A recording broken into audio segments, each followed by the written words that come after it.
Deuxième excès d'amour. Ma pensée était amenée à considérer mon toujours aimable Jésus, résidant dans le sein très pur de Marie, Vierge et Mère.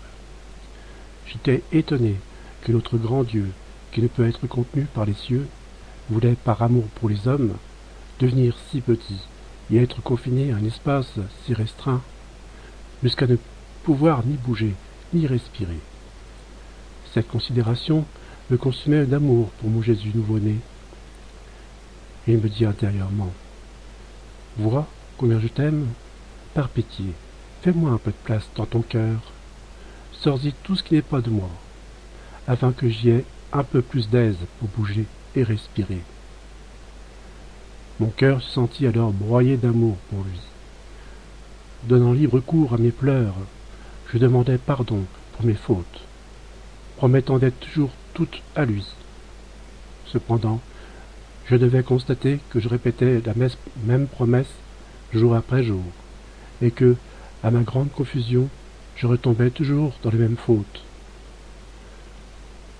Ceci me causait une grande souffrance, et je me suis exclamé, « Ah, mon Jésus, comme tu as toujours été bienveillant envers la misérable créature que je suis, et que tu l'es encore, aie toujours pitié de moi. » Fin de la neuvaine. C'est ainsi que se sont passées ma deuxième et troisième heure de méditation, et j'ai ainsi continué jusqu'à la 9e heure, que j'ai remise à cause de mes insipides et regrettables distractions. Cependant, la voix me demanda de poursuivre avec la méditation de la neuvaine, m'avertissant que si je ne le faisais pas, je n'aurais aucun repos, aucune paix. Et j'essayais d'imaginer comment je pourrais mieux le faire, parfois agenouillé, parfois prosterné jusqu'à terre. Il y avait des fois où ma famille m'empêchait de le faire pendant que je travaillais. Mais je voulais toujours satisfaire mon si bon Jésus.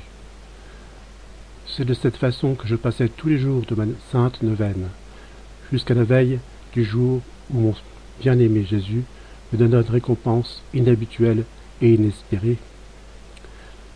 C'était la nuit avant Noël.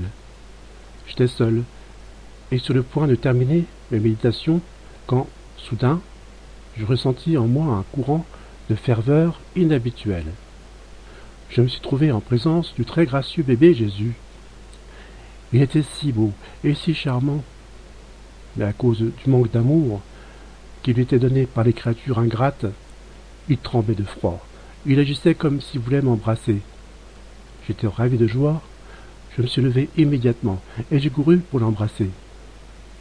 Et quand j'essayais de le serrer dans mes bras, il disparut.